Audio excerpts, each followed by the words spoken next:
একটা নাম, যে নাম শুনলে পুরো আন্ডারওয়ার্ল্ড ভয়ে কেঁপে ওঠে, আর সেই নামটি হলো জন উইক। একসময় ভালোবাসার মানুষকে নিয়ে সাধারণ জীবন কাটাতে চেয়েছিল সে, কিন্তু তার স্ত্রী মারা যাওয়ার পর রেখে যাওয়া তার শেষ স্মৃতি ছোট্ট কুকুরকে কেউ একজন হত্যা করে। আর সেখান থেকে শুরু হয় সিনেমার ইতিহাসের সবচেয়ে ভয়ঙ্কর রিভেঞ্জ স্টোরি। জন উইক বন্দুক চালায় না, বন্দুক যেন তাকে চালায়। তার প্রতিটি পদক্ষেপ পরিকল্পিত, তার প্রতিটি শট নির্ভুল, নিখুঁত, এবং প্রতিপক্ষের সামনে দাঁড়ানো মানেই মৃত্যুকে আমন্ত্রণ। একটা মানুষ পুরো ক্রাইম সিন্ডিকেটকে ধ্বংস করার ক্ষমতা রাখে। এটা শুধুমাত্র একটা সিনেমা নয়, যেন বাবা ইয়াগার গল্প।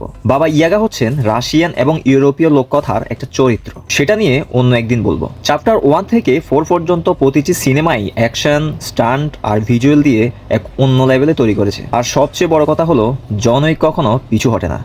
আর এটাই হচ্ছে জন উইক। যারা অ্যাকশন এবং রিভেঞ্জের সংমিশ্রণে মুভি দেখতে পছন্দ করেন, তাদের জন্য এই মুভিটি। আর হ্যাঁ, চ্যাপ্টার 1 থেকে দেখা শুরু করবেন, নয়তো এই ছবির মজা পাবেন না।